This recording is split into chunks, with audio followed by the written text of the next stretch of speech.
मला बिझनेस सुरू करायचा आहे, पण कोणता बिझनेस करू हे समजत नाही। स्टार्टअप आयडिया कशा प्रकारे शोधल्या जातात? जे स्टार्टअप्स ऑलरेडी सक्सेस झालेले आहे त्यांना त्यांच्या स्टार्टअप साठी आयडिया कशा मिळाल्या? मी सुरू केलेला स्टार्टअप सक्सेस होईल की नाही? जर आपणही याच प्रश्नाच्या शोधात असाल तर हा व्हिडिओ तुमच्यासाठीच आहे।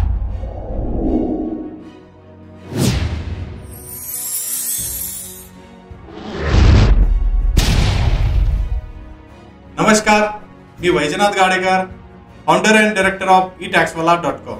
चला तर मग सुरू करूया। आजच्या या व्हिडिओमध्ये आपण बघणार आहोत की स्टार्टअप आयडिया कशा शोधल्या जातात।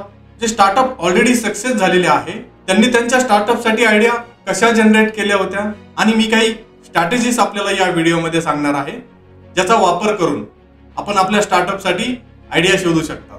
चला तर मग सुरू करूया। Identify problems you face in your daily life. तुम्हाला तुमच्या डेली लाईफ मध्ये असे काही प्रॉब्लेम्स येत आहे का? किंवा काही अडचणी किंवा काही गैरसोय होऊ शकते, किंवा एखादं प्रोडक्ट आहे मार्केटमध्ये, सर्व्हिसेस आहे तर ते तुम्हाला आवडत नाही किंवा त्यामध्ये अशा प्रकारे चेंजेस असायला पाहिजे होते, मला अशा प्रकारचं प्रोडक्ट मार्केटमध्ये पाहिजे होतं, सर्व्हिस पाहिजे होती पण ती अवेलेबल नाहीये। तर हीच तर आपल्या व्यवसायासाठी एक संधी आहे। रेडबसचे उदाहरण आपल्याला माहितीच असेल। फणींद्र समा 2005 बेंगलोर येथे एका कंपनीमध्ये सर्व्हिसला होते आणि त्यांना दिवाळीला त्यांच्या गावाकडे जायचं होतं। ते बस तिकीट बुकिंग करण्यासाठी निघाले, पण वाटेत खूप काही ट्रॅफिक असल्यामुळे त्यांना तिकीट काउंटर पर्यंत वेळेवर पोहोचता आलं नाही आणि त्यांना ते तिकीट मिळू शकलं नाही। ते तसेच आपल्या रूमवर वापस आले आणि त्यांना रेडबस म्हणजे ऑनलाईन तिकीट बुकिंग प्लॅटफॉर्म ही आयडिया सुचली आणि त्यांनी सुरू केली आणि सक्सेसही झाली। तर तुम्हाला असा काही प्रॉब्लेम सापडतो आहे का? किंवा तुम्हाला अशी ऑलरेडी सध्या काही गैरसोय होत आहे का ज्यावर आधारित, त्या प्रॉब्लेम्सवर आधारित आपण एक स्ट्रॉंग सोल्युशन मार्केटला प्रोव्हाइड करू शकतो आणि त्यावर चांगला एक बिझनेस उभा करू शकतो। पण लक्षात घ्या, आपण जे काही प्रॉब्लेम्स मार्केटमधील शोधणार आहोत तर तो एकदम स्ट्रॉंग प्रॉब्लेम असायला पाहिजे, मार्केटला त्याची डिमांड नीड असायला पाहिजे आणि त्यावर आधारित तुम्ही जे काही सोल्युशन्स मार्केटला प्रोव्हाइड करणार आहात तर तेही तेवढंच त्याच लेवलचं स्ट्रॉंग सोल्युशन्स असायला पाहिजे। Talk to people in your network. यासाठी तुम्हाला तुमचे जे फ्रेंड्स आहे, तुमचे रिलेटिव्ह आहे, फॅमिली आहे किंवा काही ऑफिस मेट्स असतील यांच्यासोबत बोला, डिस्कस करा। त्यांनाही त्यांच्या डेली लाईफ मध्ये काही प्रॉब्लेम्स येत असतील किंवा त्यांनाही काही गैरसोय होत असेल तर या त्यांच्या प्रॉब्लेम्सवर आधारित आपल्याला आपली स्टार्टअप आयडिया नक्कीच मिळू शकते। तर त्यांच्याकडून आपल्याला जे काही इनपुट्स मिळेल तर ते आपल्या स्टार्टअप आयडिया जनरेशन साठी नक्कीच मदतशीर होऊ शकतं। कारण लक्षात घ्या, बिझनेस आयडिया किंवा बिझनेस म्हणजे फक्त प्रॉब्लेम्स आणि सोल्युशन्सचा खेळ आहे, बाकी काही नाही। Observe market needs.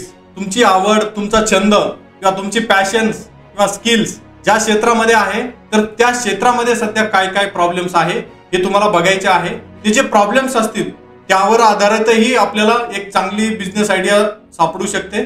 आणि बघा, आपण आपल्या स्किल्सवर किंवा आपण आपल्या ज्या क्षेत्रामध्ये काम करत आहोत त्या क्षेत्रामध्ये जर आपण बिझनेस सिलेक्ट केला तर आपले सक्सेस रेशिओ सुद्धा तेवढाच वाढतो बिझनेस मध्ये सक्सेस होण्याचा। पण हेही एक लक्षात घेण्यासारखं आहे की आपली स्किल किंवा आपला जो छंद आहे त्यावर आधारित आपण जो काही स्टार्टअप आयडिया मार्केटला देणार आहोत तर मार्केटला त्याची किती नीड आहे, किती डिमांड आहे, आपले कस्टमर्स, क्लायंट्स त्यासाठी पे करण्यासाठी रेडी आहे का, हेही बघणं तितकंच महत्वाचं आहे। जसे की मार्क झुकरबर्ग, त्यांची आवड, त्यांचे स्किल्स, त्यांची जी पॅशन होती कोडिंग करण्याची त्यावर आधारित त्यांनी फेसबुक स्टार्ट केलं आणि ते सक्सेसही झालं कारण मार्केटला त्याची नीड होती। Experiment with idea generation techniques. या व्यतिरिक्त आपल्याला काही आयडिया जनरेशनच्या स्ट्रॅटेजीज असतात त्या वापरायच्या आहेत। मग यामध्ये माइंड मॅपिंग असो, ब्रेन स्टॉर्मिंग असो, स्कॅम्पर असो, म्हणजेच एखाद्या प्रोडक्टला किंवा सर्व्हिसेसला काही पर्यायी सर्व्हिसेस आपण प्रोव्हाइड करू शकतो का, किंवा मार्केटमध्ये जे ऑलरेडी प्रोडक्ट सर्व्हिसेस आहे त्या प्रोडक्ट मध्ये काही ऍडिशन करून किंवा काही रिमूव्ह करून आपण एक नवीन प्रोडक्ट मार्केटला देऊ शकतो का, किंवा त्या प्रोडक्टचा आणि सर्व्हिसचा आणखी दुसरा काही वापर होऊ शकतो का, यावर तुम्हाला स्टडी करायचे आहे आणि तुमचं प्रोडक्ट किंवा सर्व्हिसेस मार्केटला प्रोव्हाइड करायचा आहे। यासाठी तुम्ही तुमच्या क्रिएटिव्ह माइंडचा जास्तीत जास्त वापर केला पाहिजे। स्टार्टअप आयडिया ही नेहमीच इनोव्हेटिव्ह किंवा नवीनच असायला पाहिजे असेही काही नाही। म्हणजे मार्केटमध्ये सध्या असलेल्या स्टार्टअप्सवर, बिझनेसवर त्यावर आपण काम करूनही आपल्या स्टार्टअप साठी आयडिया जनरेशन करू शकतो, म्हणजेच कॉपी ही करू शकतो। पण लक्षात घ्या, एक्झॅक्टली ऍज इट इज आपल्याला कॉपी करायची नाही, तर त्या प्रोडक्टवर, त्या सर्व्हिसवर आपण काही इनोव्हेटिव्ह करत आहोत का, काही चेंजेस करत आहोत का, किंवा काही व्हॅल्यू ऍडिशन आपण करत आहोत का, हे आपल्याला बघणं आहे. जसे आपल्याला माहितीच असेल की ओला ही उबेरची कॉपी आहे, पण उबेरमध्ये जे काही कमतरता होती ती त्यांनी शोधली आणि ओला मार्केटमध्ये लॉन्च केली. स्विगी आणि झोमॅटो हे आपल्याला माहितीच असेल की झेप्टो अँड डंजो या कंपनीची कॉपी आहे. Get feedback from others. तुमच्या माइंडमध्ये जी काही आता स्टार्टअप्स आयडिया आहे तर ती तुमच्याच माइंडपर्यंत किंवा तुमच्याच लेवलपर्यंत न ठेवता आपल्याला डिस्कस करायची आहे. त्यामध्ये आपले मेंटर्स असू शकतात, बिझनेस कन्सल्टंट असू शकतात, आपले फ्रेंड्स रिलेटिव्ह यांच्यासोबतही डिस्कस करणं आवश्यक आहे, किंवा जनरल पब्लिक. आपण जेवढं जास्तीत जास्त लोकांसोबत आपले आयडिया शेअर करू शकतो तेवढाच आपल्याला इनपुट्स लोकांकडून मिळेल. त्या इनपुटच्या आधारावर आपण आपल्या प्रोडक्टमध्ये काय कमतरता आहे, काय चेंजेस करणं आवश्यक आहे, मार्केटला तिची डिमांड आहे की नाही, त्यासाठी लोक पे करण्यासाठी रेडी आहेत की नाही, या गोष्टी लक्षात येतात. त्यामुळे सजेशन्स घेणं अति महत्वाचं आहे. लोकांकडून हा जो फीडबॅक येईल हा आपल्या स्टार्टअपसाठी अति महत्वाचा असेल. Validate your startup ideas. आता तुमच्याकडे जी काही स्टार्टअप्स आयडिया आहे तर ती व्हॅलिडेशन करणं ही महत्वाचं आहे, ना की स्टार्टअप आयडिया आली आणि मार्केटमध्ये डायरेक्ट ऍज इट इज आपण लॉन्च केली. तर व्हॅलिडेशन करणं अति महत्वाचं आहे. त्यासाठी तुम्हाला काही मार्केट रिसर्च करायचं आहे, अनालिसिस करायचं आहे.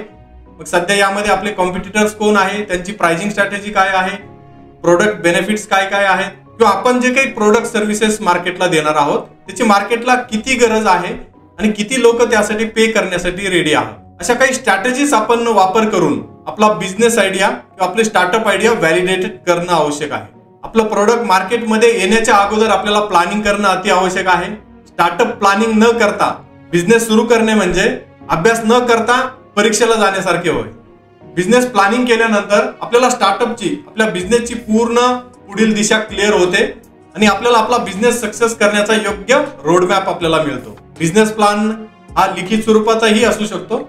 यामध्ये काही गोष्टींचा अभ्यास केला जातो, जसं मार्केट अनालिसिस आहे, व्हॅल्यू प्रपोजिशन्स, बिझनेस मॉडेल्स, आपली pricing strategy, product strategy, marketing and sales plan, सोट analysis, financial projections, risk management आणि एक्झिट स्ट्रॅटेजी. म्हणजे काही कारणास्तव जर आपला बिझनेस, आपला स्टार्टअप जर फेल होत असेल तर आपली एक्झिट स्ट्रॅटेजी कशा प्रकारे असायला पाहिजे. तर ही जी अति महत्वाची स्टेप्स आहे, आयडिया व्हॅलिडेशन आणि बिझनेस प्लॅनिंग, या दोन टॉपिकवर आपण एक सेपरेट व्हिडिओ घेऊन येत आहोत. तर त्यासाठी आजच आपल्या चॅनलला सबस्क्राईब करा, म्हणजे ते व्हिडिओचे अपडेट्स आपल्याला ताबडतोब मिळतील. टेक ऍक्शन सर्वात महत्वाचे, ऍक्शन घेणं सर्वात महत्वाचं आहे.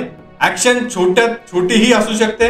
तुम्हाला फक्त त्यासाठी एक चांगली स्टार्टअप आयडिया असणं आवश्यक आहे आणि सुरुवात एकदम छोटी करायची आहे.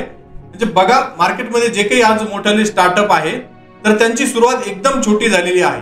छोट्यातूनच मोठं आपल्याला विश्व निर्माण करता येऊ शकतं आणि छोटी सुरुवात करायला कोणतीही वेळ लागत नाही. तर तुम्ही तुमचं जे स्टार्टअप आयडिया आहे ते आत्ताच सुरू करणं आवश्यक आहे. सुरू केल्यानंतर आपल्याला खूप सारे प्रॉब्लेम्स येतील आणि त्यानंतरच आपल्याला त्याची पुढची दिशा क्लिअर होईल. म्हणजे आपल्या प्रोडक्टमध्ये काही कमतरता आहे, काय चेंजेस करणं आवश्यक आहे, पुढे प्रॉफिट होऊ शकतो का, लॉस होऊ शकतो, या गोष्टी सर्व अगोदरच क्लिअर होतील छोट्या स्टार्टअप मधून. म्हणजे पुढील लॉस होण्याचा धोकाही आपण अगोदरच टाळू शकतो. त्यामुळे ऍक्शन घ्या. आणि आता सर्वात महत्वाचे, startup idea to startup growth, यावर आपण एक वेबिनार घेऊन येत आहोत, ज्यामध्ये आपल्याला startup idea generation, startup idea validation, business planning, business registration, काही other certification registration, startup funding, team building and training, त्यानंतर मार्केटिंग अँड सेल्स स्ट्रॅटेजीज आणि बिझनेस ग्रोथ, या प्रत्येकावर डिटेलमध्ये आपल्याला ट्रेनिंग देण्याचा आपण प्रयत्न करत आहोत. या वेबिनारमध्ये आपल्याला या सर्व गोष्टी शिकायला मिळणार आहे आणि आपले जे काही प्रश्न असतील, ज्या काही अडचणी असतील त्याही आपण या वेबिनारमध्ये सॉल्व्ह करण्याचा प्रयत्न करणार आहोत. तर त्यासाठी खाली दिलेल्या डिस्क्रिप्शन बॉक्समध्ये आपण वेबिनारची लिंक दिलेली आहे, तिथे जाऊन आपण वेबिनारसाठी नक्कीच रजिस्ट्रेशन करा. आणि हा व्हिडिओ आपल्याला कसा वाटला हे आम्हाला नक्कीच कमेंट करून कळवा आणि आवडला असल्यास आपल्या फ्रेंड सोबत शेअर करा, लाईक करा आणि आपल्या चॅनलला सबस्क्राईब करा. म्हणजे पुढील बिझनेस रिलेटेड व्हिडिओ किंवा स्टार्टअप रिलेटेड व्हिडिओ तुम्हाला आपण प्रोव्हाइड करणार आहोत. धन्यवाद.